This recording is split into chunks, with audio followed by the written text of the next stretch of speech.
Buenas tardes, perdón, estaba poniendo mi cronómetro. Muchas gracias, Rodolfo, colegas, doctores que me acompañan en el presidium, a los aquí presentes por regalarnos estos valiosos minutos en esta cálida tarde de marzo, todavía marzo, de 2019, y al auditorio de tu excelente programa, Rodolfo. Bien, yo agradezco la invitación a participar en este debate sobre el proceso constituyente, y ya de acuerdo a lo que anunció el moderador, pues voy a iniciar con una contextualización de lo que podrían ser los presupuestos básicos, los principios fundamentales de cualquier proceso para la elaboración de una constitución. Mi punto de partida entonces es el siguiente: como la doctrina constituyente distingue lo que es un órgano constituyente de lo que son los poderes constituidos, ahí es donde quisiera, si me permiten, iniciar. Sabemos todos que las constituciones históricas en México y también en Jalisco han nacido todas, si puedo decirlo, de un baño de sangre, o de una revolución, o de una rebelión, o de un golpe de Estado, de un cuartelazo, de una sonada. Por ejemplo, la primera, la de 1824, pues nace del plan de Casamata, por el cual Antonio López de Santana derrocó al emperador efímero Agustín de Iturbide, ¿no? La Constitución de 1836, la de las 7 leyes, la primera centralista, también nace de un movimiento armado, fundamentado en las bases de Tacubaya.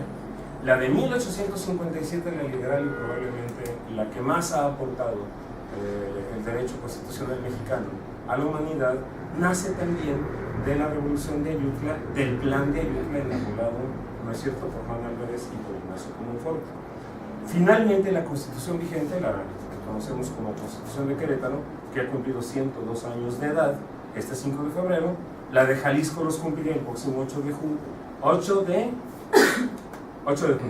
Por eso hay una calle que tiene ese nombre, ¿no? 8 de julio, de 1907, nace también de un movimiento encabezado por Venustiano Carranza a partir del Plan de Guadalupe, que desconoce a un jalisciense, al ingeniero, al general, algunos llamados usurpador chacal, Victoriano Huerta, como presidente de la República.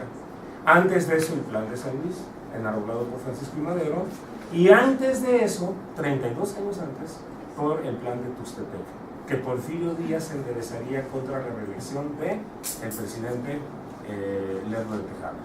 Habría que ver cómo 32 años después el lema sufragio efectivo no reelección adquiría carta de naturalización en el Plan de San Luis en el levantamiento de Madero contra Porfirio Díaz, 32 años después.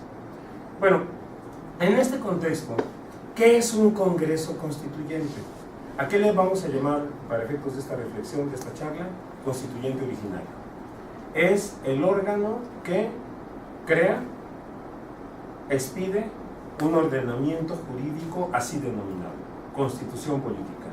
¿Qué se establecen en ella? Todos lo sabemos. Los derechos humanos, la Declaración de los Derechos Humanos, la forma de Estado, la forma de gobierno y la división básica de los poderes y el ejercicio de sus atribuciones, es decir, de sus competencias, los pesos, los contrapesos y los medios de control constitucional. Por el otro lado, los poderes constituidos, legislativo, ejecutivo y judicial, en 1836, no se nos olvide, hubo un cuarto poder, el Supremo Poder Conservador. Son los que emanan de la Constitución, funcionan de acuerdo con ella y se encargan de hacerla cumplir. Dicho lo anterior, porque retomaré esto al menos en un par de ocasiones en la parte de conclusiones, yo quisiera como marcar que este principio se refleja y se plasma en el derecho positivo mexicano a nivel federal en el artículo 135 de la Constitución General, que palabras más, palabras menos establece: esta Constitución podrá ser adicionada o reformada.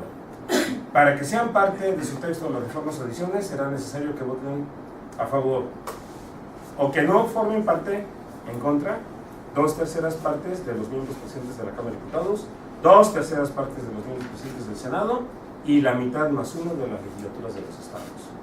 Acabamos de vivir un hecho inédito hace cosa de 15 días, todos lo recordarán, con la reforma constitucional que crea la Guardia Nacional. que se promulgó y se publicó en el diario oficial el día de ayer, antier, ¿correcto? Fue aprobada efectivamente por mucho más de 2/3 partes en ambas cámaras, pero el presidente López Obrador no esperó a los 17 estados, a las 17 entidades federativas que tenían que votar, y con eso era suficiente para el 135 la aprobación de la Guardia Nacional. Esperó hasta 24, esperó hasta 28 y esperó hasta que las 32 entidades federativas, las dos últimas, Yucatán y Michoacán, votasen a favor de la reforma constitucional. Y ahí está ya la Guardia Nacional. Es el mismo caso de Jalisco. En Jalisco, el artículo 117, que es el antepenúltimo, de nuestra Constitución, establece que para ser reformada o adicionada, entendiendo por reformar, cambiar un texto y reemplazarlo por otro, o bien derogar un párrafo, una fracción, un inciso, un apartado, y adicionar es agregar un texto nuevo subsistiendo el texto preexistente. Entonces, para el caso de la Constitución jalisciense, ¿qué se requiere? Se requieren 2/3 partes de los votos de los 38 diputados que integran la legislatura local, 20 por mayoría relativa, ya sabemos, 18 por representación proporcional, y la mitad más uno, al menos, de los 125 ayuntamientos que integran el estado de Jalisco. Bien, el hecho de que tengamos un régimen de esta naturaleza obedece a que desde 1823, con el Pacto de la Náhuatl, promovido por otro jalisciense, don Prisciliano Sánchez, y luego con el Acta Constitutiva de la Federación, promovida por un coahuilense, Miguel Ramos Arizpe, las entidades federativas, que eran libres y soberanas cuando México se independiza de España, el 27 de septiembre de 1821, suscriben el Pacto Federal. Cuando suscribimos el famoso Pacto Federal, y esto lo podemos revisar en cualquier estado con sistemas de derecho comparado que tengan un modelo semejante al nuestro, renunciamos, 1, a nuestra soberanía, renunciamos, 2, a nuestras relaciones con el extranjero, y renunciamos, 3, a la facultad de legislar sobre ciertas materias. Por eso, cuando me refiero al artículo 40 constitucional, lo parafraseo de la siguiente manera: es voluntad del pueblo mexicano constituirse en una república representativa, democrática, laica y federal, compuesta por estados libres y autónomos. No dije soberanos, dije autónomos. ¿Por qué no somos autónomos y no soberanos? Por 3 razones fundamentales. Y aquí termino mi primera intervención. Hay en la Constitución al menos 2 artículos bien importantes que yo invito al auditorio que los revisen. El 117, que establece una serie de prohibiciones para las entidades federativas, las que la doctrina llama prohibiciones absolutas. No podemos tener moneda propia, no podemos tener tropa permanente, no podemos celebrar tratados internacionales, no podemos separarnos de la federación. Y el 138, por si no fuera suficiente, agrega otras 3 prohibiciones relativas a las entidades federativas: cobrar derechos de tonelaje con permiso del Congreso de la Unión, tener tropa en casos de rebelión, invasión extranjera, con permiso del Congreso de la Unión, etc. Pero yo creo que la mayor limitación que ha estado erosionando el federalismo en México la vamos a encontrar en el artículo constitucional número 73. ¿Por qué? Este es el que enumera las facultades, ¿no es cierto?, del Congreso General. Tenía 30, ahora tiene 31 fracciones. La 29ª tenía 3 incisos: A, B, C, D, E. Los estados podrán cobrar impuestos sobre la producción y consumo de tabaco, producción y consumo de cerveza, explotación forestal. Ahora tiene A, B, C, D, F, X, W, Y, Z. Se acabaron las letras del alfabeto. Por eso la última fracción, que establece la facultad para expedir un código único procesal civil, está en la fracción 30ª, y la 30ª, que establecía las facultades implícitas, las llamadas facultades implícitas, es decir, la facultad para expedir todas las leyes necesarias a efecto de hacer efectivas las facultades anteriores, ahora es la número 31. Y cada una de ellas, colegas, compañeras, compañeros, es un clavo en el ataúd del sistema federal mexicano, y una atribución que el gobierno central nos ha arrebatado a las entidades federativas. Hasta aquí mi primera. Le agradecemos al doctor Carlos Eduardo Muñoz Zapata por esta primera intervención. Desde luego, acto continuo, cederle el uso de la palabra al doctor Héctor Antonio Emiliano Magallanes Ramírez para que pueda abrir una intervención. Muchísimas gracias. Buenas tardes a todas y a todos. Muchas gracias por la invitación a este café jurídico. Coordinador Rodolfo Guerrero, por este espacio para hablar de un tema muy importante sobre el nuevo constituyente en Jalisco y sobre todo por la distinción de compartir esta mesa con destacados juristas a quien saludo por su trayectoria y por su maestría, el doctor Emiliano Zapata, y mis compañeros también de la mesa. Gracias por estar aquí. Yo quisiera emplear estos minutos para poder transmitir algunas ideas en torno a,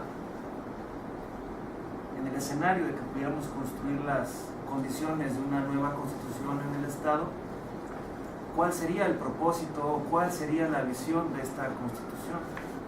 ¿Para qué tener un nuevo instrumento que pueda recuperar el anhelo de los jaliscienses y que podamos desde esa perspectiva generar los cimientos de paz y desarrollo, que es algo que yo creo que de manera categórica es una de las principales preocupaciones y anhelos de la sociedad civil, yo diría en el conjunto de nuestro país y particularmente en Jalisco. Hemos escuchado discursos tanto del presidente de la República que habla de la pacificación del país, de la reconciliación nacional, de poder generar condiciones para que podamos dejar en el pasado temas que han dividido a la sociedad mexicana. El gobernador del estado habla de una refundación para recuperar la paz y la tranquilidad de los jaliscienses, y es en torno a ello donde yo quisiera proponer algunas ideas, naturalmente apropiándome un poco del marco teórico que Galtung nos ofrece para construir esa paz positiva que nos permita generar condiciones de desarrollo. En torno a estas premisas, yo quisiera plantear como un primer eje el garantizar que el gobierno, en todas sus esferas, en sus poderes, puedan ser gobiernos que funcionen adecuadamente, que realmente sean eficaces, sean eficientes, que puedan estar siendo instrumentalizados sus estrategias, políticas y programas por un nuevo ADN de servidor público. Un nuevo ADN que tenga que ver con honradez, probidad, transparencia, que dejemos en el pasado ese discurso ambiguo del espacio público y la arena privada. Yo creo que el uso público es 24 horas, 7 días de la semana, 365 días del año, y tiene que haber congruencia entre el decir y el actuar, y esto es parte de lo que hoy en día demanda la sociedad jalisciense. Gobierno eficaz, gobierno eficiente tiene que ver con responder realmente el por qué se crean las instituciones, como es el caso de esta Comisión Estatal de Derechos Humanos, o el caso de donde yo actualmente trabajo, como es el Instituto de Justicia Alternativa. Realmente estamos defendiendo los derechos humanos, realmente estamos construyendo paz social con los ciudadanos, realmente son instituciones que se justifica su creación y su presupuestación al servicio de la sociedad jalisciense.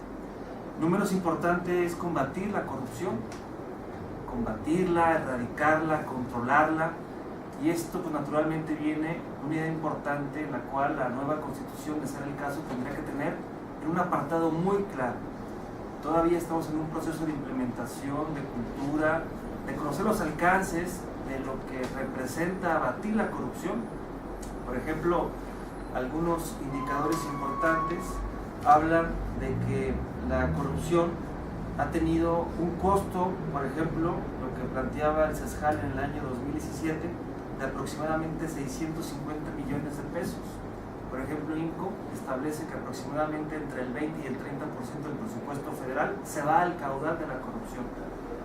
Y podemos hablar de muchos ejemplos que lastiman la confianza, la cercanía y la credibilidad del Estado mexicano a través de sus instituciones. Por eso es muy importante el poner en el foco de este nuevo constituyente la corrupción como un eje medular que tiene nuestro país y particularmente Jalisco que enfrentar.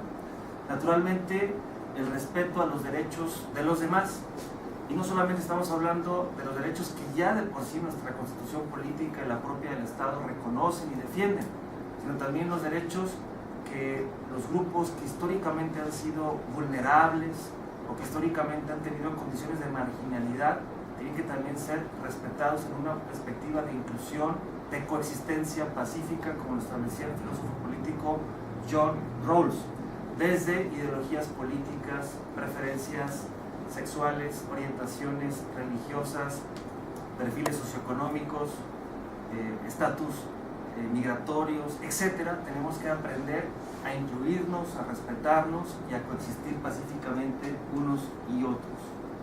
Naturalmente, el tener un entorno empresarial sólido es muy importante.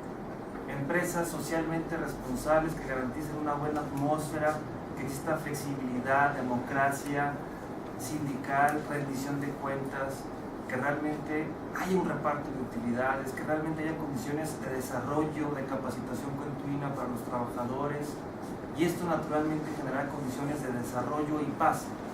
Muchas de las razones del por qué hay inestabilidad y confrontación y violencia es porque la gente no tiene un ingreso para su familia, no tiene una oportunidad de poderse reinsertar socialmente en el caso de haber cometido algún delito, y esto es algo también que tiene la Constitución dentro de ese marco del nuevo constituyente que observar con mucha claridad.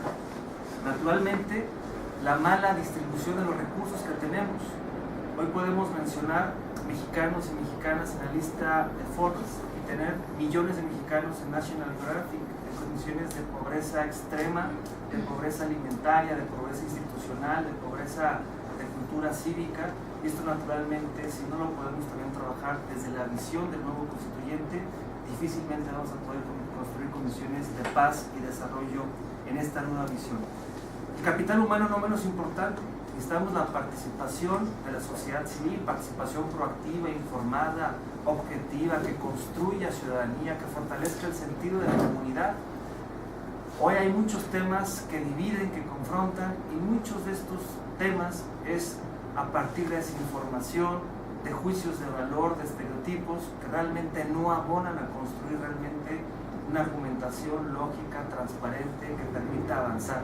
Y esto naturalmente se vincula con otro principio elemental que nos propone Galtung, que tiene que ver con el libre flujo de la información y cómo vamos a empoderarnos los ciudadanos de esta información que tenemos hoy también dentro del marco de la reforma constitucional de comunicación, una democratización y una accesibilidad mucho más importante que en los últimos 10 o 15 años. Pero todavía falta mucho por lograr para superar esa brecha digital. Y no menos importante, y con ello quisiera concluir esta primera etapa, es el capital humano en un marco de mejorar nuestra convivencia. Y cuando hablo de mejorar nuestra convivencia, hablo en su más amplia expresión, en el espacio público, entre vecinos, en el trabajo, en las escuelas. Hace algunas horas, en el Centro Universitario de Ciencias Sociales y Humanidades, se dio un hecho a todas luces lamentable entre algunos integrantes de algunas profesiones en formación del centro universitario, con algunos integrantes de la autoridad universitaria, particularmente de seguridad, en donde fue a todas luces claro la falta de un protocolo, de un capital humano, de una cultura cívica, de escucha activa, de respeto, de poner argumentos en la mesa, de construir diálogo pacífico para poder no solamente solucionar conflictos, sino también prevenirlos y evitar en ese contexto la escalada de conflictos que ponen en riesgo la estabilidad, la paz y la armonía de los jaliscienses, en este contexto de la propia comunidad universitaria. Yo creo que ahí vienen algunas oportunidades que naturalmente desde mi perspectiva tendría que focalizar y recuperar el nuevo constituyente para que tengamos un instrumento jurídico, normativo, vigente al anhelo que queremos hoy en día construir las y los jaliscienses. Muchas gracias.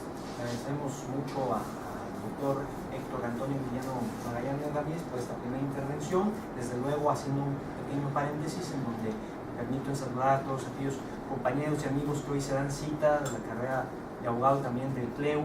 Muchas gracias por acompañarnos, maestro Juan Carlos, muchas gracias por estar aquí. Y continuando, cediéndole en este momento el uso de la palabra al maestro Cristian Felipe Luis Navarro para que nos sirva en esta primera intervención sobre el tema que nos reúne. buenas tardes a todas y a todos. Para mí es un gusto tener la oportunidad de compartir algunas ideas. Sean bienvenidos a la Comisión de Derechos Humanos. Reciban un gran saludo del presidente, el doctor Alfonso Hernández Barrón, quien nos facilitó este lugar para que, con el espléndido coordinador de este proyecto del Café Jurídico, Rodolfo, podamos llevar a cabo una serie de reflexiones. Yo intentaré de manera sencilla y un poco crítica darles algunas ideas, algunas construcciones que yo mismo he elaborado respecto a lo que está sucediendo y sobre esta convocatoria a un nuevo constituyente. Primero compartirles que el día de ayer estuve en la Ciudad de México y que tuve la oportunidad de conocer un edificio que espero que todo el mundo conozcamos. Se llama el Archivo General de la Nación. Lo primero que me resultó a la vista es que quise más a México porque me gustó mucho el edificio. No lo conocía, a pesar de que tengo 37 años de edad, no conocía el edificio, un edificio que todo el mundo debe conocer, ¿no? Y lo segundo es que me sentí muy conmovido porque pude ver de manera directa algunas cosas importantes de nuestro país, como son documentos constitucionalmente relevantes, los planes, pero sobre todo los sentimientos de la nación. Y estos sentimientos de la nación que nos hablan de la posibilidad de libertad, ¿no? Luego entonces, decirles primero que vayan a conocer este edificio que es hermoso.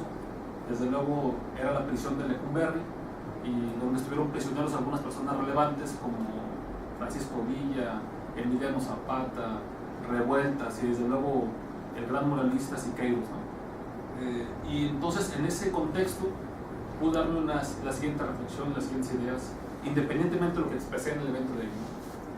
Creo que este ejercicio propuesto por Jalisco, maestro, Rodolfo, Emiliano, compañeros, es en realidad un ejercicio de libertad. El Estado de Jalisco es libre. Como bien dice el maestro, no es soberano, por lo menos legalmente, pero sí es una entidad federativa libre y siempre ha demostrado el Estado de Jalisco esta libertad, a veces con movimientos armados, a veces con movimientos culturales. Y esta convocatoria que me parece muy loable de parte del actual gobernador del Estado y de un equipo de legisladores encabezados por el diputado Héctor Pizarro, me parece loable porque por lo menos pone en reflexión algo que tenía mucho tiempo no reflexionarse, que es la idea de convocar a todos a que expresemos algo sobre un pacto político. No sé si resiste el examen del constitucionalismo, tampoco sé si va a ser impugnado o no va a ser impugnada, ni siquiera sé si va a cristalizarse o no. Me parece que los esfuerzos son congruentes y espero que se cristalicen por el bien de Jalisco, porque nuestras constituciones necesitan ser convocadas nuevamente. No son pocos los autores que manifiestan que las constituciones mexicanas actuales, las de los estados y la federal, no fueron pactos completos, sino pactos negociados. Es decir, no se expresaron todas las voces de la ciudadanía, del originalmente legitimado para hacerlo, que es el pueblo. Luego entonces aquí se propone que se reforme el artículo de la Constitución jalisciense para establecer un mecanismo y convocar a un nuevo pacto estatal. Me parece importante que lo haga Jalisco, me parece importante que lo haga en este contexto. Y también tengo algunas críticas moderadas al respecto. Número uno, hablar de un Congreso Constituyente en Jalisco nos obliga a por lo menos intentar esclarecer el espíritu y la esencia de lo que implica dicho reto. Implica convocar a todos los jaliscienses, no a un cúmulo de especialistas. Y también implica que los estudiantes expresen lo que va a suceder, porque quienes van a sufrir o gozar esta Constitución son los jóvenes y los niños, no nosotros, que a lo mejor nos alcanza ya hasta muy poco, ¿no? Pero serán ustedes seguramente. Dos, es importante mencionar que los procesos constituyentes deben responder a necesidades imperiosas, a objetivos comunes y por encima a unas exigencias ineludibles que son el Estado de Derecho, la democracia y el respeto a los derechos fundamentales. Estado de Derecho, democracia y el respeto a los derechos humanos. Un proceso constituyente no es una postura política. Si se entiende entonces esto como una propuesta solamente política o de un equipo de político o de un color, estamos equivocados y no va a tener buen término. Y finalmente, un poco más teórico, que además es algo que compartí con Jesús Chávez anteriormente, puede resultar extremadamente útil que identifiquemos dos momentos claros en la teoría y uno no tan claro, que son cuándo son momentos políticos. De estos hay muchos y son constantes. Puede que esto sea un momento político, no lo sabemos, estamos intentando desentrañarlo. Cuando hay momentos constitucionales relevantes, ellos son un poco más escasos, pero también son frecuentes. Los que son extremadamente escasos son los momentos constituyentes. Tenemos que pues identificar si este es un momento positivo. Gracias al doctor Cristian Felipe Navarro por esta primera intervención, desde luego abriendo nuevamente paréntesis y agradeciendo como siempre esta relación amistosa y totalmente de compañerismo de Univer TV y también de Previdelex por darnos esta cobertura especialmente a Coffee Law y desde luego pues, reiterar el agradecimiento a la Comisión Estatal de Derechos Humanos. Acto seguido se dé el uso de la palabra al maestro José Jesús Cervantes Chávez. Hola, muy buenas tardes. Agradezco en demasía esta loable invitación y este bonito espacio que Rodolfo ha trabajado durante ya bastante tiempo y se celebra pues que existan este tipo de escenarios para la reflexión, debate y sobre todo que las personas que asisten acá pues hay que valorarlas, hay que estar conscientes del esfuerzo que están haciendo por estar acá con nosotros en esta tarde y escuchar a veces unas ideas un poco raras de las personas que hoy estamos pensando y reflexionando sobre temas tan interesantes como el poder constituyente. Dicho esto, quiero expresar que las opiniones que yo lleve a cabo pues, son meramente de una persona que estudia y que reflexiona sobre los derechos. Y uno de los temas que a mí más me apasiona, con toda sinceridad lo digo, es el poder constituyente. Y me apasiona más cuando eso está materializado, porque yo lo que leo en los libros, pues evidentemente pues no leía casos en algunas constituciones de otros países, tanto europeos como de América Latina, y veía cómo llevaban a cabo su proceso constituyente. Y el ver que inicia este andamiaje en mi entidad federativa, pues me llena de satisfacción, emoción y orgullo el estar viviendo un momento histórico que al igual que ustedes quisiera transmitirles esta emoción de que nos va a tocar vivir y nos estamos viviendo un momento histórico en nuestra entidad, que en algún momento ojalá que podamos platicarle a nuestros nietos, hijos y demás sobre este gran momento que nosotros como juristas pues de verdad me llena de emoción y quiero compartirles dicha emoción. Esta primera intervención, siguiendo el esquema metodológico que nos ha propuesto nuestro querido Rodolfo, mis reflexiones son un poco filosóficas, obedecen a esquemas de teoría del derecho, si quieren, de filosofía del derecho, de filosofía política, pero trataré de aterrizar al esquema de jalisciense. Y cuando yo estaba leyendo esta propuesta que nos hace, esta iniciativa de decreto que adiciona al artículo 117, le adiciona un bis, mis primeras reflexiones iban en el siguiente sentido.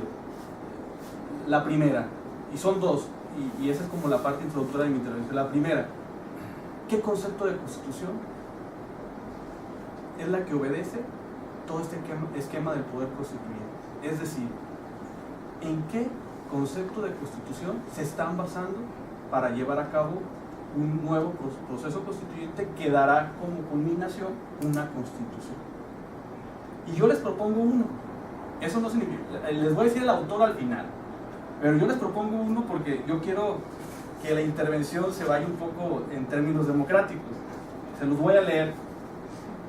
Una constitución es algo que antecede a un gobierno, y un gobierno no es más que la criatura de una constitución. La constitución de un país no es el acto de su gobierno, sino del pueblo que constituye su gobierno. Al final les digo de quién es la cita. Y otro eje toral que se me viene a la mente al momento de hablar de proceso constituyente y de todo este rollito constitucional. Y un autor, ese se los voy a decir quién es, un autor que para mí ha sido de los que más me ha marcado dentro de la filosofía política, pues es Norberto Bobbio, muy conocido por nuestros ponentes y también ustedes, me imagino. Y él se preguntaba algo muy bonito.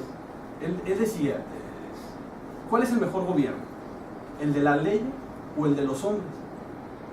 Y él manifiesta las múltiples respuestas que ha suscitado esta pregunta han originado los más calurosos debates de la filosofía política y de los derechos humanos. Entonces, bajo este prisma yo quiero que veamos este poder constituyente.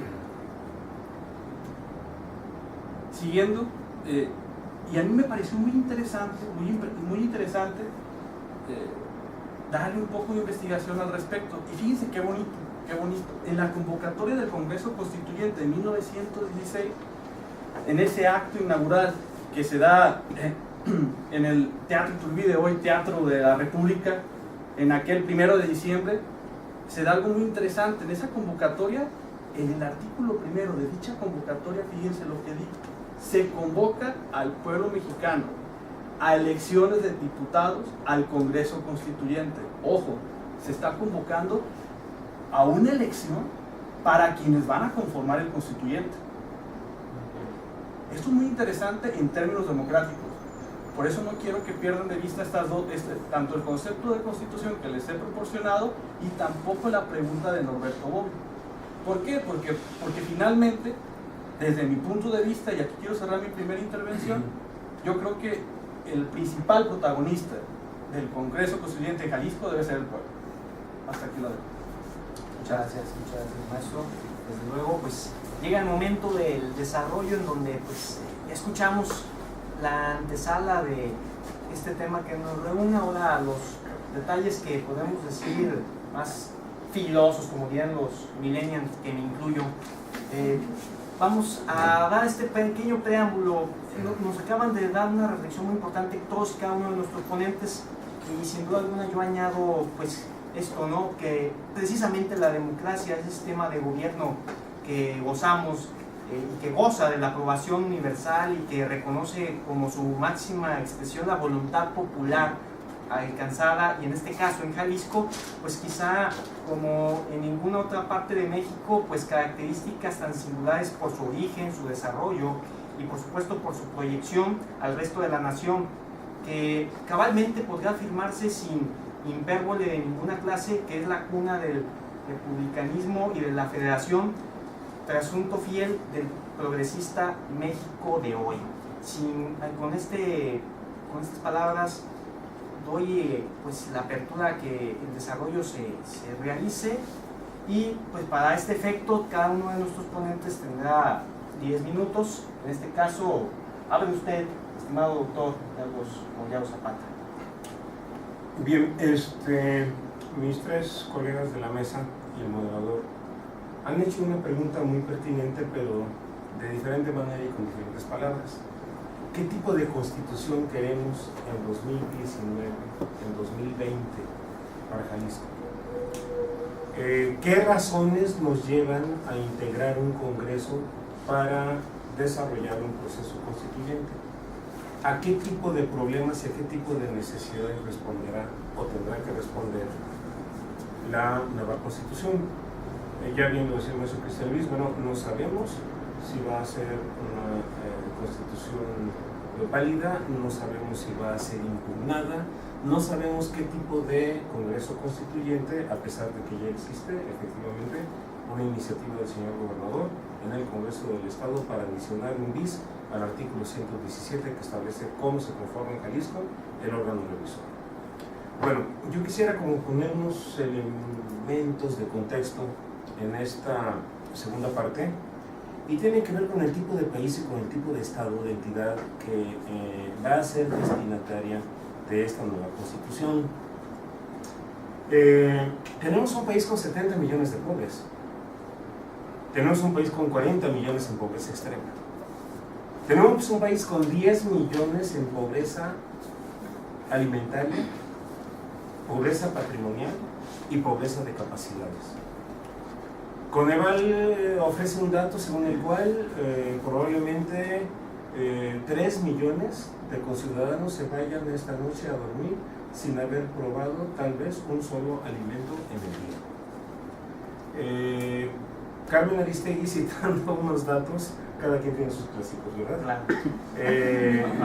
Del Banco de México y del Instituto Mexicano de Competitividad, nos plantea como una gráfica vertical. Imagínense ustedes un rectángulo dividido en 10 deciles, donde la parte superior concentra al 10% de los mexicanos más ricos, estos que decías aparecen en Forbes, y el decil más bajo, el último, concentra el 10% de los mexicanos más pobres. Entonces Aristegui centraba un 34.6% del Producto Nacional Bruto concentrado en el 10% del primer decil. O sea, el 10% del millón de México se está quedando con el casi 35% del ingreso de la producción nacional. Mientras que en el decil más bajo, en medio de toda la escala y los matices de gris, tenemos que el 10% de los mexicanos más pobres están sobreviviendo, diría yo, con el 0.06%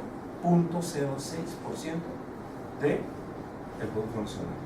Esto significaría 36 pesos con 40 centavos de cada 100 en el primer caso, y no 60, 6 centavos de cada 100 pesos en el segundo caso. Es decir, en el fondo de la tabla de posiciones, donde afortunadamente ahorita no está la crisis, ¿verdad? Entonces, ¿qué es lo que ha llevado al planteamiento de la cuarta transformación a nivel nacional? ¿Y qué ha llevado al gobernador, al ingeniero Enrique Alfaro, como ya dijo el doctor Magallanes en esta mesa, a plantear los 12 ejes para la refundación del Estado de Jalisco? Yo creo que ahí podríamos encontrar pistas importantes de cuáles son los problemas a los que este diseño constitucional debería responder. Y les voy a dar, si me permiten, voy a citar algunos datos. Tenemos en Jalisco una transgresión e inobservancia sistemática de la norma. No lo digo yo, lo dice el gobernador del Estado. Tanto por parte de gobernados como por parte de autoridades. Desde que nos pasamos un alto, desde que observamos los permisos de construcción en edificios de 30 o más pisos en el poniente de la ciudad, en un polígono de menos de 1 kilómetro de la grieta de Nestipa, que como sabemos no tiene fondo, y es una zona altamente sísmica. Esperemos que el Popocatépetl no llegue hasta esta parte del país, su inestabilidad. La profunda desigualdad social de la que tenemos que hablar, pero con datos duros. Ya dije, 34.6% en el primer decil, 0.06% en el último. La criminalidad. Tenemos que 90 de cada 100 delitos quedan impunes.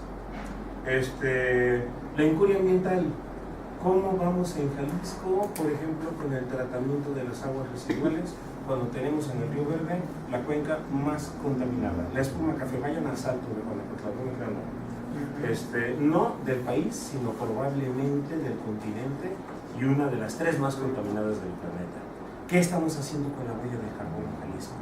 Vean al sur de la ciudad por la mañana, allá por Miravalle, a ver la densa capa gris que se genera por efecto del humo de las ladrilleras y por efecto de la contaminación de la cementera, entre muchas cosas más, para no hablar del gran estacionamiento en que se han convertido cualquier día de la semana por la tarde las avenidas López Mateos, o la avenida Vallarta, o la avenida Lázaro Cárdenas, para ingresar o para salir de la ciudad. 2.5 millones de personas en el diagnóstico de la refundación viven en Jalisco en condiciones de pobreza. No sé cuántos de ellos en pobreza extrema, pero la ciudad tiene nuevos cinturones de miseria. Y estamos hablando de una zona metropolitana que incluye 9 municipios. Ya no es solamente Guadalajara. Es Guadalajara, más Zapopan, más Tlaquepaque, más Tlajomulco, más Tonalá, más El Salto, si me apuran un poquito, y probablemente alguno de los 2 Ixtlahuacanes, ¿no? 50% de personas no cuentan con seguridad social en Jalisco.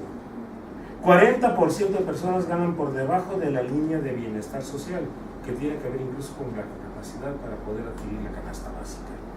3 de cada 10 niños quedan fuera del sistema educativo. Y estoy hablando no solamente de la educación preescolar, la primaria, la secundaria y el bachillerato. Tenemos que solo el 17% de los mexicanos tienen acceso a la educación superior. Así que ustedes son privilegiados por 2 razones. Están cursando un programa educativo de nivel superior y son ustedes la generación de relevo. Ya lo dijo alguno de los colegas de la mesa. Nosotros vamos de salida. Pero ustedes van a ser los jueces, los diputados, los regidores, los litigantes, los fiscales de desaparecidos, los procuradores o visitadores de derechos humanos en 5 años más, en 10 años más, en 15 años más. A ustedes les va a corresponder operar el nuevo diseño constitucional, las leyes y los reglamentos que de ella deriven. Tenemos 100,000 adultos mayores que viven en condición de abandono o viven solos. Nos estamos olvidando de nuestros viejitos, de nuestros ancianos. 90% de los trabajadores del campo, dice también el diagnóstico de la refundación, no cuentan con retiro digno, ni mucho menos pensión, ni jubilación alguna. Las mujeres ganan en promedio 20% menos que el varón por el mismo trabajo. Ya dije, 90% de los delitos quedan impunes y se está cometiendo en Jalisco un promedio de 6 homicidios al día, con un notorio crecimiento de feminicidios y de violencia de género. Entonces, en el programa y en el documento y en el planteamiento rector de la refundación de Jalisco, el gobernador está proponiendo a la sociedad jalisciense, a la más amplia participación social de ciudadanas, de ciudadanos, de gobernados, de gobernadas, mexicanos y quienes no son jaliscienses pero habitan en Jalisco, que los principales problemas que motivan la refundación se discutan en un esquema de parlamento abierto como el que ayer se dio espléndidamente en el Congreso del Estado para discutir la reforma a la Ley de Educación y al sistema educativo del Estado de Jalisco, puesto comercial, coordinado por la diputada Mara Robles, y que se entienda, se propone en el documento, a la refundación como un gran acuerdo social, como un gran pacto social, por virtud del cual se revisen, se redefinan, se pongan al día y se actualicen las instituciones en Jalisco, los 3 poderes, los organismos públicos descentralizados, los organismos constitucionalmente autónomos, nuestras relaciones con el gobierno de la federación que pues fueron inicialmente bastante ríspidas, nuestras relaciones con los municipios. Tenemos muchos municipios, pocos municipios, 125 es un número adecuado en un país donde Baja California tiene, por ejemplo, 4, mientras Oaxaca tiene más de 665, Durango tiene 40, Veracruz 220 y algo. Entonces, ¿cuál tiene que ser la estructura idónea para un gobierno y una administración y una hacienda municipal del municipio libre, como reza el 115 constitucional? Entonces, termino mi análisis, Rodolfo, colegas, si me permiten, identificando, al menos por su nombre, no tengo en este momento mayor tiempo para desglosarlo, el documento rector que yo les propongo a leer como un insumo obligado básico antes de entrar ya a la discusión fina del diseño de la arquitectura constitucional, plantea, identifica 12 ejes rectores con 10 líneas de acción.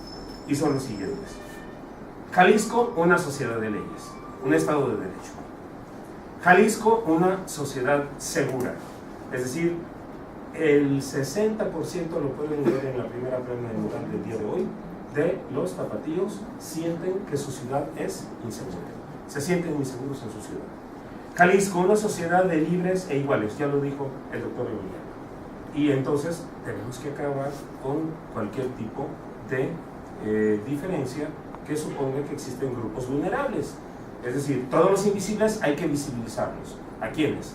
A los niños en situación de calle, a las madres solteras, a los adultos en situación de abandono, a los indigentes, a los migrantes, a las personas de la diversidad sexual, a los grupos con capacidades diferentes, cualquiera que sea el tipo de discapacidad, y de manera muy especial, porque los tenemos doble o triplemente invisibilizados, a los pueblos originarios, no solo a los biráricas del norte y a los nahuas del sureste del estado, sino a cualquier etnia de las que viven o sobreviven en el estado de Jalisco. Jalisco, una sociedad solidaria, el cuarto eje. Quinto, Jalisco, una sociedad saludable y educada, que nos lleva, entre otros muchos temas, al asunto de que somos, lo comentábamos en el previo, el primer lugar nacional, el primer lugar mundial, perdónenme, en sobrepeso y obesidad infantil, y el segundo lugar mundial en sobrepeso y en obesidad en menores de 12 años. Y frente a ello, la paradoja terrible de la desnutrición que provocará, no lo dice Madonna, lo dice Coneval, que más de 2 millones de niños no cumplan un año de edad en 2019, por razones asociadas al hambre, a la desnutrición o a las pandemias. Jalisco, una sociedad asociada. Jalisco, una entidad federativa. Y esto tiene que ver, como decía el maestro Cristian, con reclamar, replantear y renovar nuestro posicionamiento como un Estado, como una entidad líder en el ejercicio de las facultades que el artículo 124 nos ha reservado a las entidades federativas. Incluye a los 31 estados y por supuesto a la Ciudad de México. Jalisco, un gobierno democrático y representativo. Se refiere al legislativo, por supuesto al ejecutivo, y a las relaciones de respeto y de correlación con el Poder Judicial, bastante vapuleado últimamente por denuncias de corrupción, de impunidad y de tráfico de influencias. Gobierno, Jalisco, un gobierno de la sociedad con la sociedad. Los temas de la participación ciudadana estarán presentes, estoy seguro, en todo el curso del Parlamento abierto y del debate de la Constitución. Y termino. Jalisco, un gobierno coordinado con los poderes públicos, con los gobiernos municipales, con los empresarios, con la economía privada, con una sociedad integrada con grupos sociales vulnerables, con grupos de alta marginalidad, para cerrar las brechas que distinguen al decil de arriba y a los deciles de la parte inferior del rector. Perdón. Gracias al doctor Carlos Eduardo Murillo Zapata por esta segunda intervención y desde luego acto continuo. Cederle el uso de la palabra al doctor Antonio Millano. Muchísimas gracias. Voy a ser un poco más breve porque todavía faltan 2 compañeros más y creo que hay otra ronda y yo creo que es muy importante también escucharlos a ustedes, que puedan expresar también sus ideas o hacer alguna pregunta. Así que voy a ser muy concreto en esta parte, si me permite nuestro coordinador Rodolfo. Adelante. Primero, ¿es legítimo el anhelo del gobernador del Estado en generar las condiciones por una constituyente? Yo creo que sí. Tiene el respaldo social. Eso fue más que acreditado en la última elección del año pasado. Sin embargo, yo advertiría que también es importante tomarle el pulso a la gente. ¿Y qué significa esto para mí? Preguntarle a la gente si sabe que hay una constitución del Estado de Jalisco. Yo creo que ahí advertiríamos una gran sorpresa de la clara ignorancia de muchos ciudadanos que lamentablemente ignoran que además de la Constitución General de los Estados Unidos Mexicanos, hay una propia del Estado de Jalisco. Y en torno a eso entrar un poco más de realidades en el terreno. Y en esta realidad del terreno implica que quienes están encabezando este proceso de socialización y de convencimiento de un nuevo constituyente tienen que ser jaliscienses, ilustres, con prestigio, con reconocimiento y con clara probidad y suficiencia para que puedan convencer a la intelectualidad, a la academia, a la sociedad en general de las bondades de un nuevo constituyente. La ausencia de estas características va a complicar el proceso por más voluntad política que existe. Y esto es muy importante, que revisemos también la experiencia exitosa de hoy la Ciudad de México, que hace algún tiempo, en torno incluso a un documento que coordinó el doctor Mollado, también se revisó la reforma constitucional de hoy la Ciudad de México, de su constitución y del proceso que llevaron a cabo para generar hoy lo que se conocen como alcaldías, una nueva arquitectura normativa, institucional, de servicios para hoy la Ciudad de México. Y no menos importante, y con ello yo terminaría esta intervención, es finalmente el convencernos todos, quienes promueven, quienes escuchamos y quienes estamos atentos a este proceso, que nos quede muy claro que esta nueva constitución eventualmente sí va a garantizar una transformación profunda de lo que en principio esta constitución del Estado de Jalisco no está garantizando.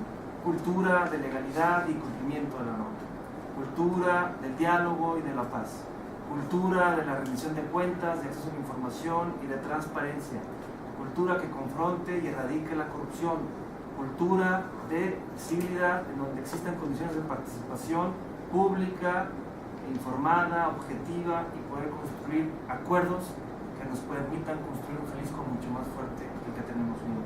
Muchísimas gracias.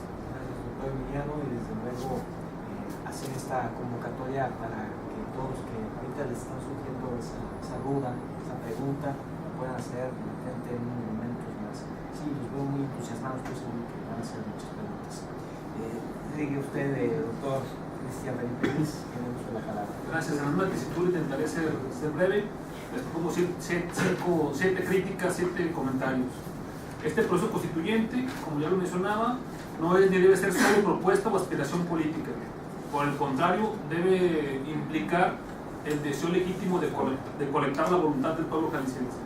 Y también, desde luego, como nuestro Mollado, no solamente de los jaliscienses, sino de todos los que habitan en este estado de Jalisco.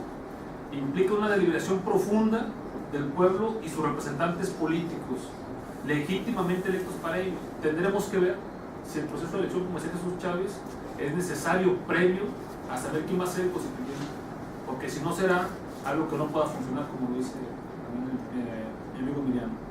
Asimismo, impone contar con las capacidades y condiciones para enfrentar con responsabilidad el reto de que Jalisco se otorgue a sí mismo una constitución que responda a las altas exigencias democráticas, de Estado de Derecho y de derechos humanos.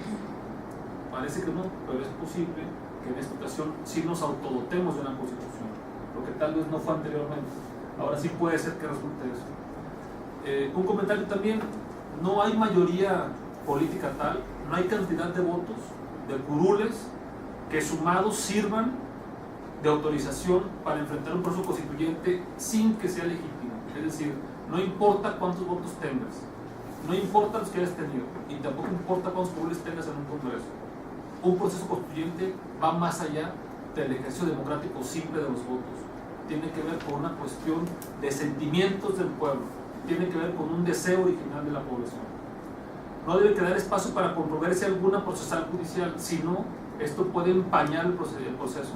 Es decir, las consultas tienen que ser reales, si no nos vemos en un riesgo claro de que se eche abajo la posible constitución. No está discusión, ni a reflexión, ni a consideración de persona o grupo alguno que todo proceso constituyente, incluyendo este, deba tener como pilar de cimentación y como eje rector a los derechos humanos. Eso no es negociable, ni en esta constitución ni en ninguna otra. Sí, el análisis de la posibilidad de una constituyente, creo que es una buena propuesta, considero que es legítima. Ahora bien, tiene que ser legal, constitucional y convencional, porque esta constitución puede enfrentarse también a una impugnación de carácter internacional. Gracias, doctor Cristian Felipe. Es el momento, doctor Jesús, de su intervención. Bueno, nuevamente gracias. Continuando pues con la reflexión que les he invitado, ya esta parte de mi intervención la trataré de hacer muy breve, al igual que mis colegas, y tiene que ver mucho con algunas cuestiones doctrinarias que invito a que se haga la reflexión. Yo creo que se debe de toda esta reflexión del poder constituyente tiene antecedentes muy interesantes desde el punto de vista filosófico y doctrinario, que yo creo que también merece otra vez voltear a ver la página de los libros y recordar algunas enseñanzas que son interesantes. Ya acá se hizo una alusión con respecto a distinguir conceptos, constituyente derivado, originario, que es importante tenerlo muy presente. Pero atendiendo un poco a la exposición de motivos, y me voy a permitirlo hacerlo con mucho respeto, yo creo que se debe revisar un poco más, porque el único autor que cita, que defiende que debe de existir un poder constituyente es Rosenkrantz. De ahí en más, no, de los que citaron. Por poner un ejemplo, y esto va a colación de lo que les voy a comentar. Se cita, por ejemplo, a Burke. Burke es considerado el padre del conservadurismo moderno. Y él tiene un debate súper interesante que les invito que lo investiguen. Él tiene un debate con Thomas Paine. Thomas Paine hizo un librito súper bonito que se llama Declaración de los Derechos del Hombre.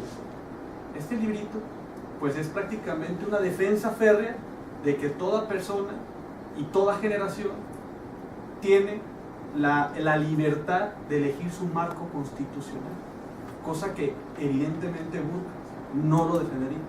Es por ello que a veces estos matices doctrinarios, pues yo creo que dejan mucho que desear en una propuesta de poder constituyente.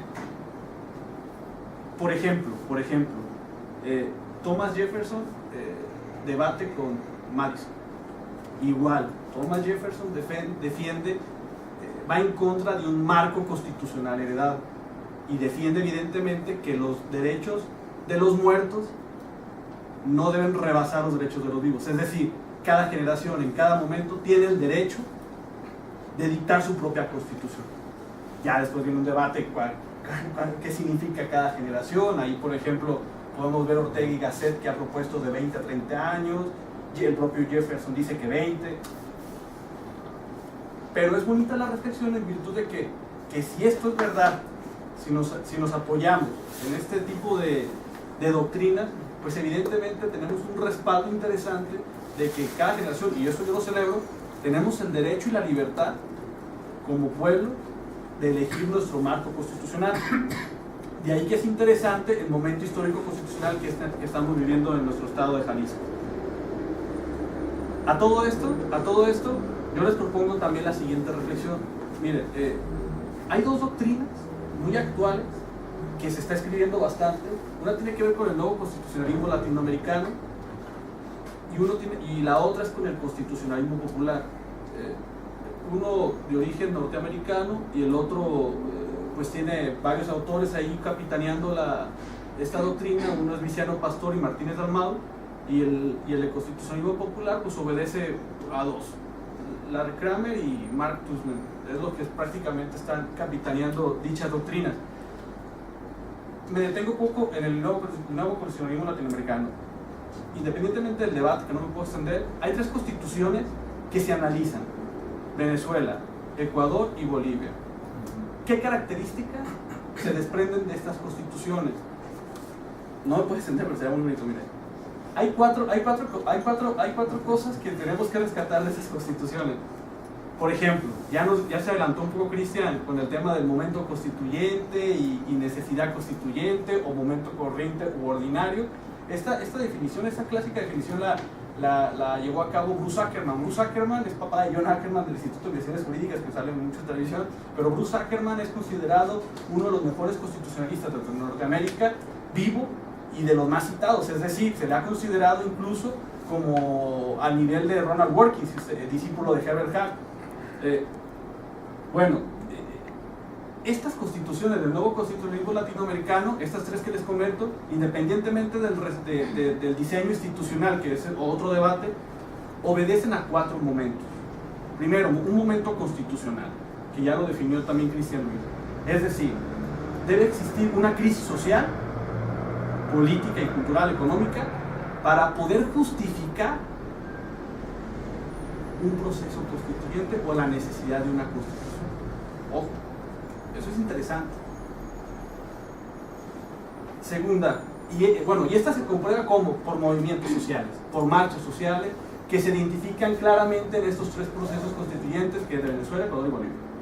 Hubo estas marchas intensas y se justifica esta necesidad constituyente, que también puede haber una discusión por lo polisémico o extensivo que pueda ser el concepto de necesidad o momento constituyente.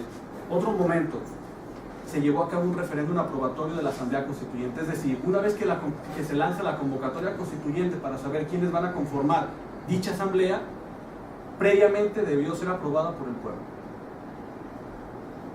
Tercer momento, se vivió una amplia participación ciudadana en la convocatoria constituyente. Es decir, la convocatoria realmente le daba pauta al pueblo.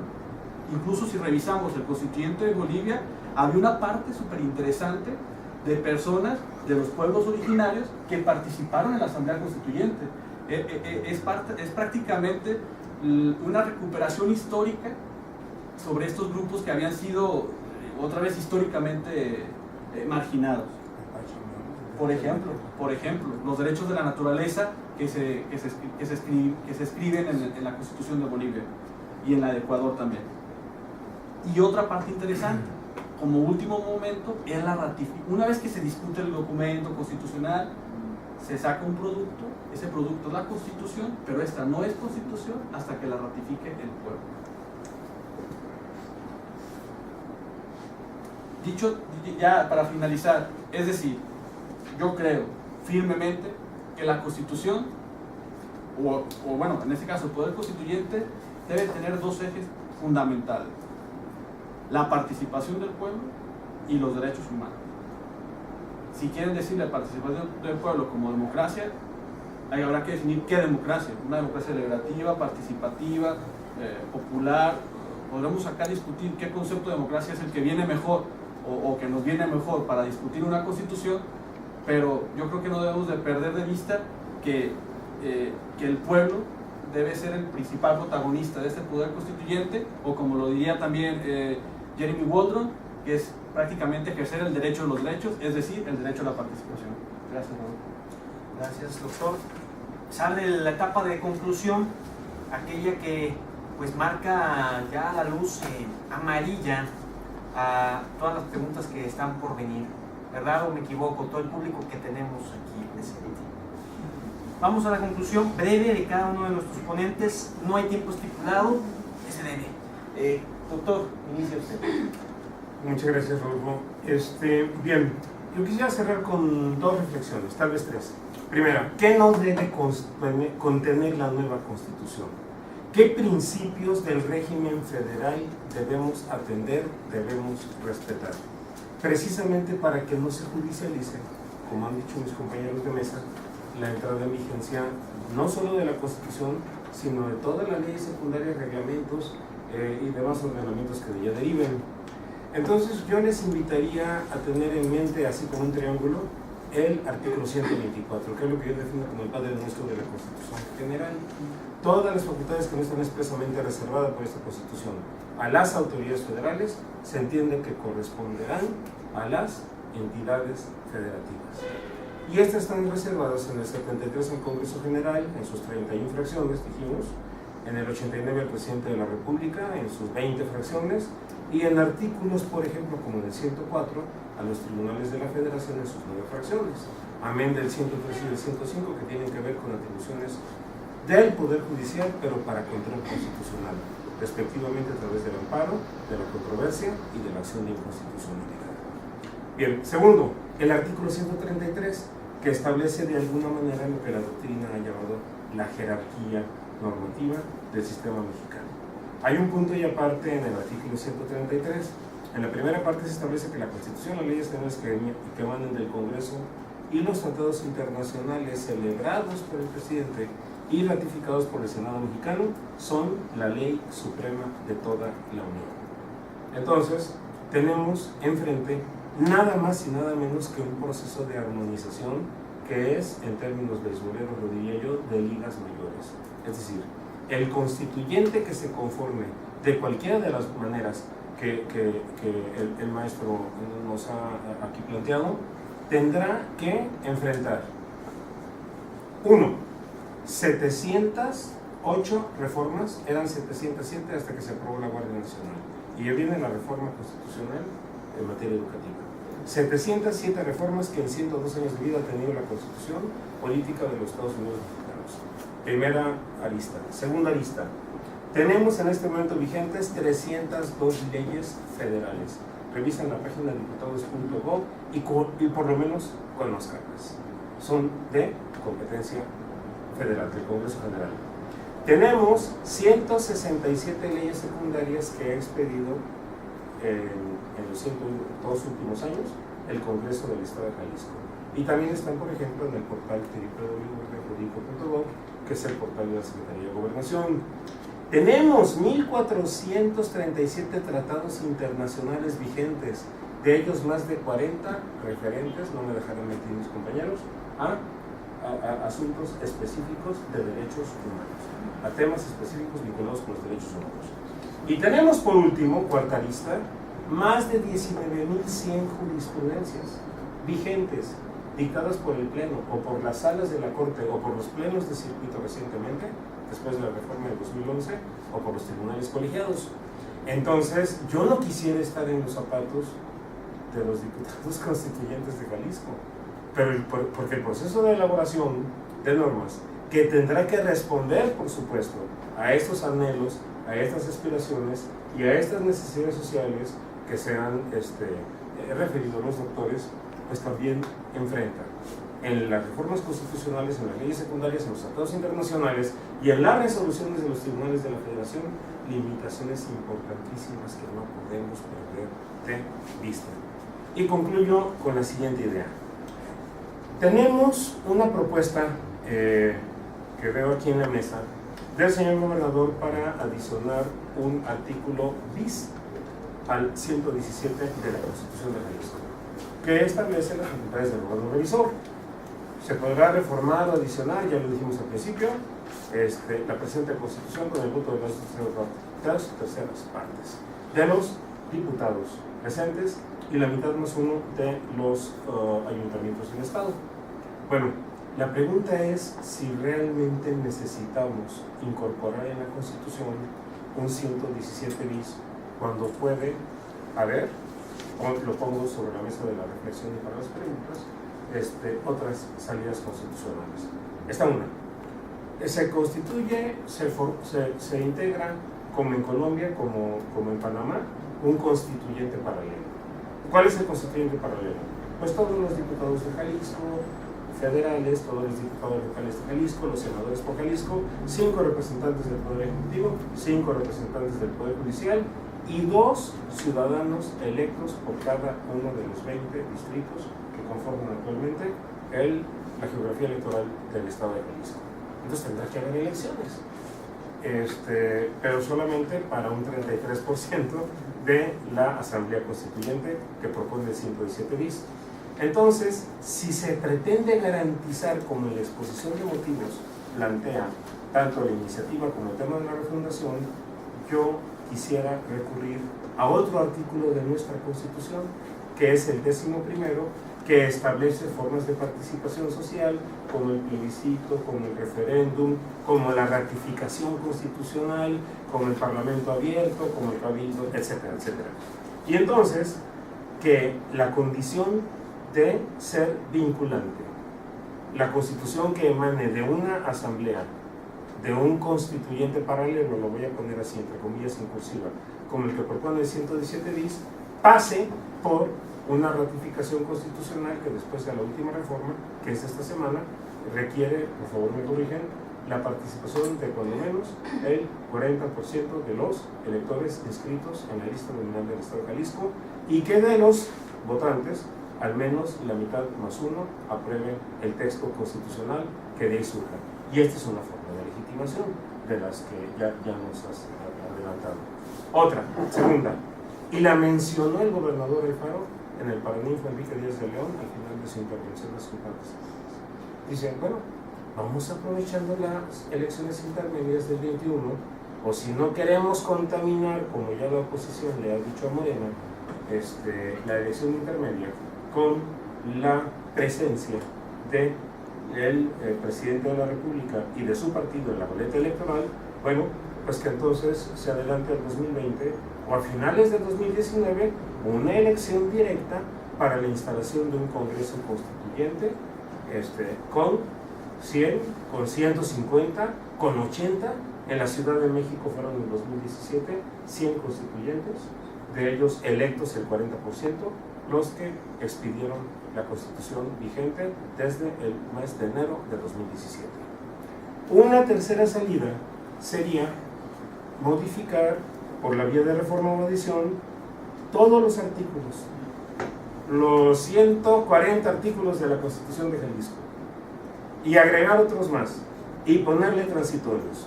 Y quisiera, con esto concluyo, poner sobre la mesa dos ejemplos que tenemos aquí en México, uno en el estado de Veracruz y el otro en el estado de Durango. El artículo 84 de la Constitución Política Veracruzana dispone, fíjense, con una sola palabrita cambiamos todo el escenario del diseño constitucional. Esta Constitución, la veracruzana, es del año 2000, podrá ser reformada en todo o en parte, por el Congreso del Estado. Punto. Las reformas deberán ser aprobadas por el voto de las 2/3 partes de los miembros del Congreso. Punto. Para que las reformas formen parte de esta Constitución será necesaria la aprobación de la mayoría de los ayuntamientos. Entonces ya está en la Constitución veracruzana la posibilidad de modificar la totalidad del texto constitucional, y así se hizo en el año 2000. Durango, la Constitución de 2016, artículo 181. La presente Constitución podrá ser reformada o adicionada totalmente o parcialmente por el Congreso Constituyente del Estado de Durango, con el voto de las 2/3 partes de los diputados locales y la aprobación de más de la mitad de los ayuntamientos municipales. Cuando las reformas constitucionales tengan que ver con facultades expresas del gobernador, del Poder Judicial, del Congreso del Estado o de los organismos constitucionalmente autónomos, serán necesariamente oídos y escuchados los representantes de estas instituciones antes de ser leídas y votadas las reformas constitucionales en cuestión. Entonces, la Constitución de Veracruz y la Constitución de Durango y la Constitución de la Ciudad de México, lo acabamos de escuchar, la de 2017, fue elaborada y fue aprobada en su totalidad por el órgano revisor que ya está previsto, por lo que la doctrina llama el Constituyente. Hasta aquí agradezco mi participación. Es cuanto. Muchas gracias por su paciencia y por su atención. Muchas gracias, doctor. Tiene el uso de la palabra en su conclusión el doctor Emiliano Magallana. Muchísimas gracias. Yo quiero terminar diciéndoles gracias a todos y a todas por estar aquí. Es un foro que por muy poco ha sido muy nutrido escuchar los pronunciamientos de los participantes, y yo quisiera simplemente proponerles que por lo menos los minutos que a mí me corresponde, en razón a que yo veo ya algunas caras un poco desesperadas, cederles el espacio para que ustedes puedan hacer algún planteamiento, alguna pregunta, incluso a mis compañeros que están aquí en la mesa. ¿Están de acuerdo? Gracias, doctor. Yo solamente agregar que este proceso de legitimación debe pasar por la voluntad completa del pueblo y convocar la mayor cantidad de personas posibles. Y agregar una quinta vertiente que manejaba el maestro Mollado, sobre todo porque ahora también es necesario que cumpla la Constitución jalisciense con toda la jurisprudencia de la Corte Interamericana de Derechos Humanos, con base en la resolución de la Suprema Corte de la Nación. Entonces, tiene razón, difícil labor que tienen los constituyentes. Nada más. Maestro. Bueno, finalmente, recordar las dos preguntas que hice al inicio sobre qué concepto de constitución quiere el Poder Constituyente de Jalisco, y recordar la pregunta de Norberto Bobbio: ¿qué es mejor, el gobierno de las leyes o el gobierno de los hombres? Explorar en todo caso un concepto muy reflexivo de Haberle sobre la Constitución como identidad cultural. Es decir, nosotros tenemos que apropiarnos de nuestra Constitución jalisciense, apropiarnos de nuestra Constitución mexicana y sentir como parte de nuestra identidad cultural. Muchas gracias a cada uno de los expertos, doctores, maestros que se han dado cita en este panel, y abriendo directamente a todos los que nos acompañan aquí en este auditorio de la Comisión Estatal de Derechos Humanos, se sientan con la libertad, la apertura absoluta de hacer cualquier comentario breve y pregunta, aclarando que es pregunta, no microconferencia. Adelante.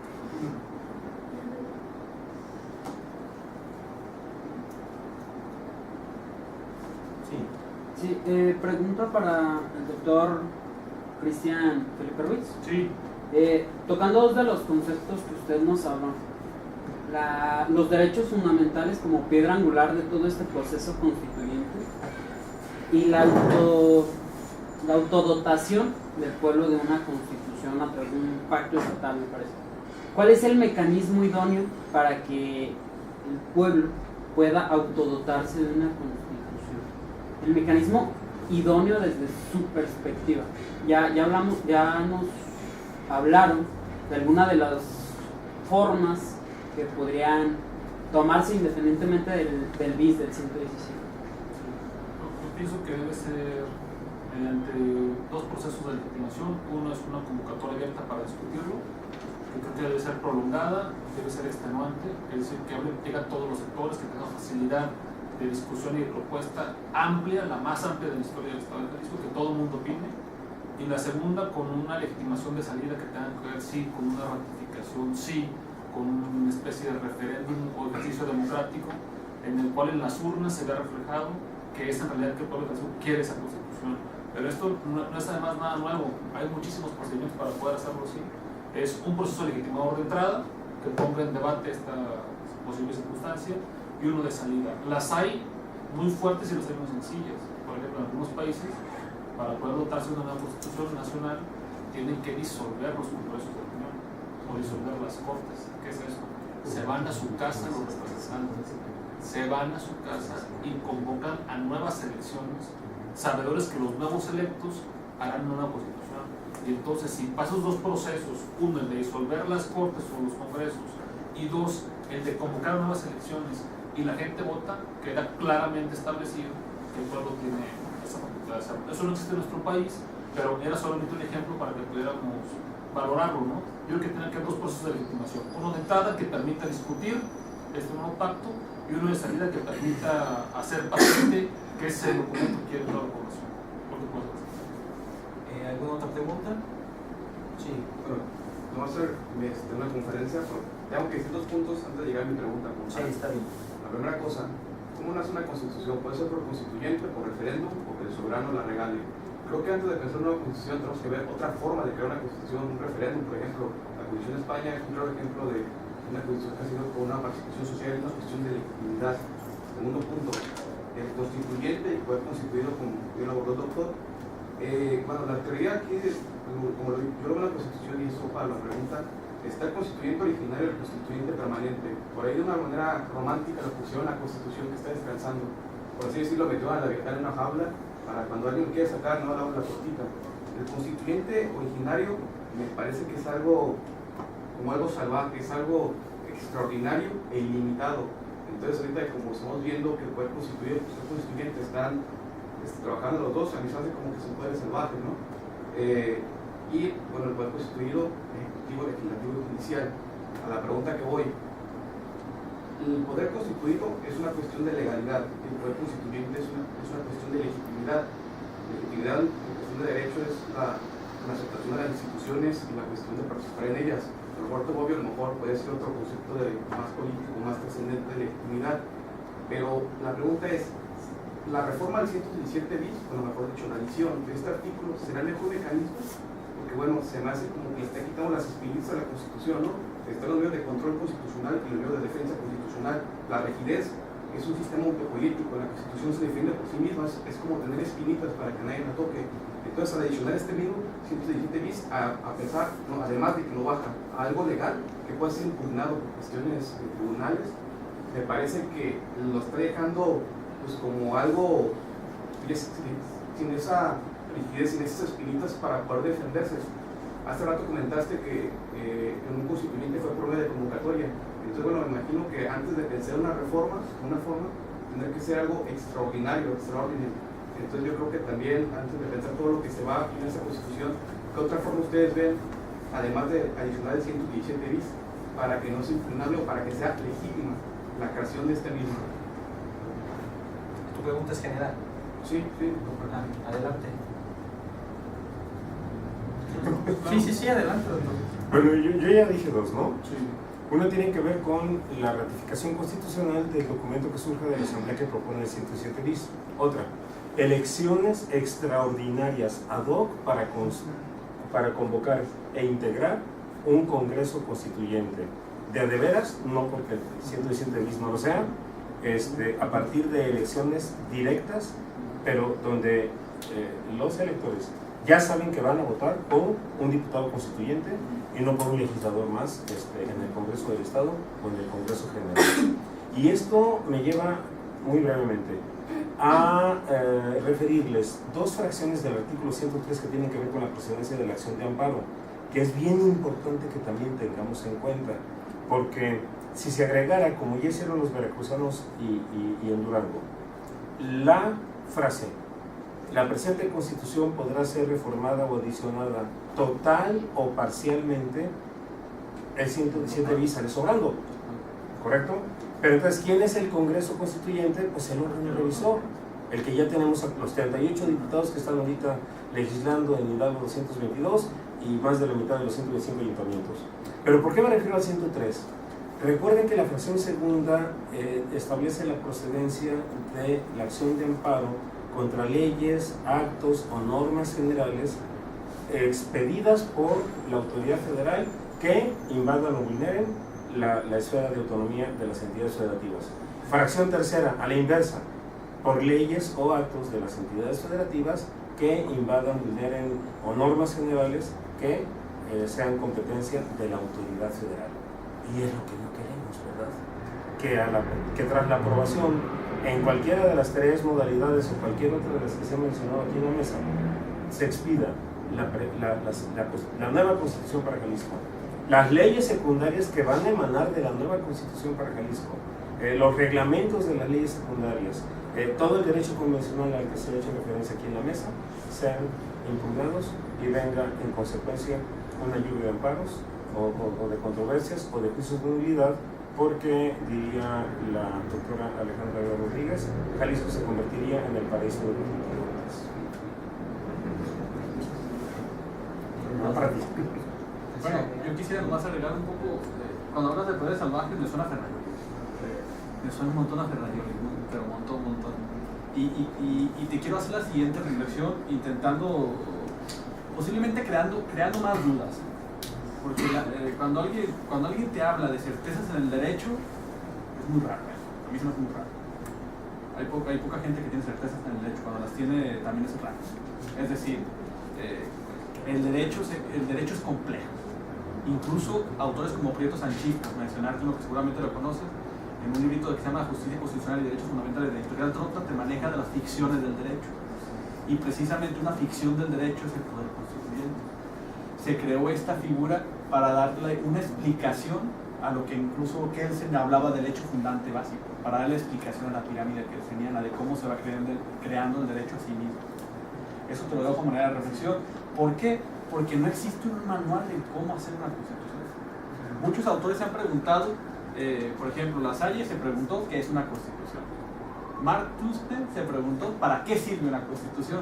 Pero lo más complejo ahora es resolver cómo se hace la constitución. O sea, te lo digo a manera de reflexión. Ahorita acaba de sacar un librito de la Universidad de Cambridge, John Elster, editado con Roberto Gargarella, que habla sobre asambleas constituyentes. Y te hacen una serie de alusiones de cómo se han instaurado constituciones, pero hacen la aclaración, ojo, de que no existe un manual del constituyente. Existen experiencias constituyentes, que es distinto.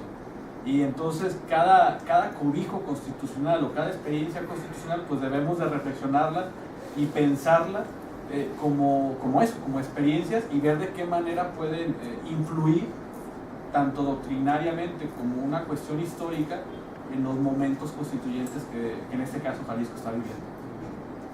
Como una postura. ¿Hay alguna otra pregunta más? Adelante. Bueno, es pregunta general, pero es referente a un comentario del doctor Carlos Eduardo. Me llamó mucho la atención cómo parafraseó el artículo 40, y coincido con usted en que los estados no son soberanos como define el artículo, pero mantiene la palabra libre, y en su conclusión nos mencionó todas las limitaciones, por así decirlo, o a lo que nos vemos sometidos, que tenemos que acatar para poder hacer una constitución y que ésta se reconozca. ¿Cómo define usted esta libertad, aun con tantas limitantes y tantas vertientes a las que nos vemos obligados a seguir? Es que yo no estoy tan seguro de que dicha libertad exista solo porque el 40 constitucional o el 41 o el 115 así lo establezcan.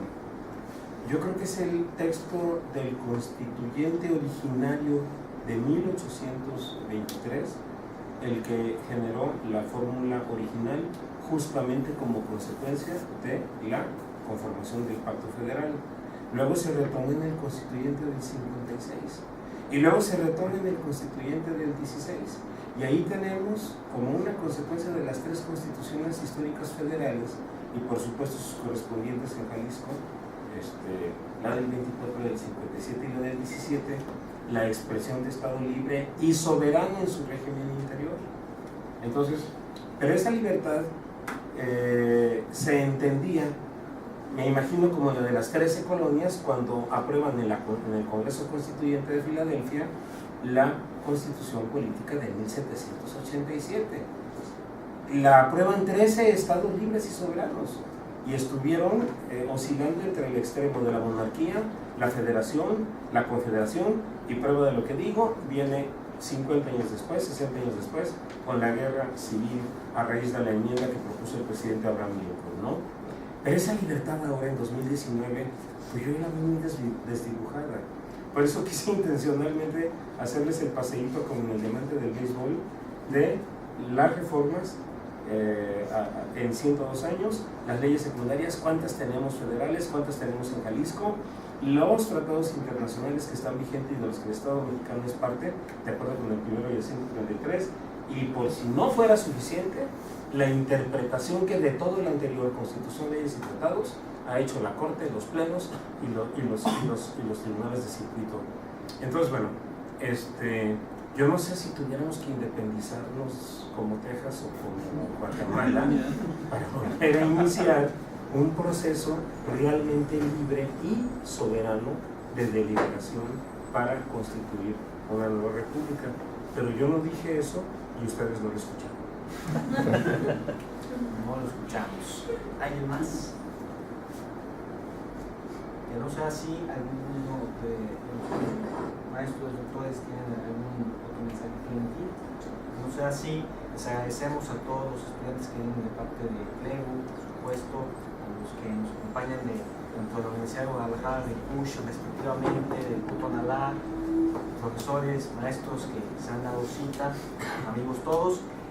No nos queda más que seguir adelante informándonos y participando, que es el exhorto principal a este proceso, algo que va a estar latente en los próximos meses en nuestro estado.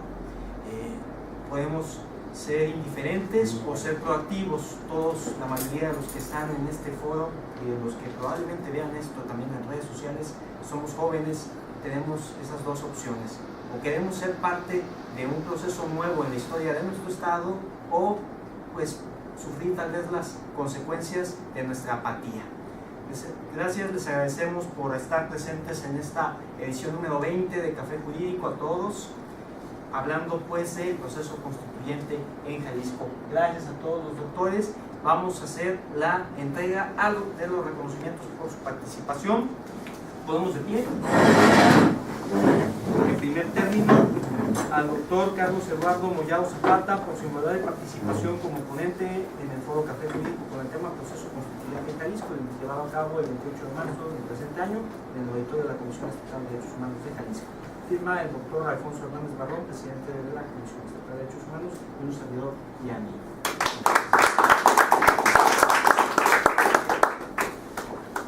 Al doctor Héctor Antonio Emiliano Magallanes Ramírez por su invaluable participación en este panel. Firma la autoridad de la Comisión Estatal de Derechos Humanos, el presidente, el doctor Alfonso Hernández Barrón, y un servidor y amigo. Muchas gracias. Muy agradecido.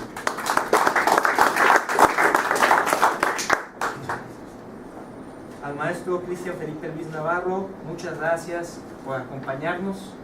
Pues esta es la casa pues, de todos y le agradecemos por el espacio que nos otorgado. Y al maestro José de Jesús Chávez Cervantes, muchas gracias, uno de los que han puesto el dedo en el renglón que se hiciera esta amena charla. Muchas gracias. Desde luego, como es costumbre de este proyecto, es que ante la fe la buena fe de todos los aquí presentes, pues hace el exhorto a todos los participantes de este panel a que firmen el presente póster, que quede pues, como precedente de lo que se ha llevado a cabo. Háganos su nombre, estimado doctor. No nos queda más que agradecerles, decirles que esto podrán encontrarlo a su disposición a través de las redes sociales de Café Jurídico y propiamente del canal de YouTube Coffee Law. Participen, compártanlo con sus amigos, porque si compartimos a veces lo que pues, es de ocio y es algo divertido, es algo jocoso, ¿por qué no también compartir algo que nos pueda ayudar a nuestra preparación? Muchas gracias, muy buenas tardes.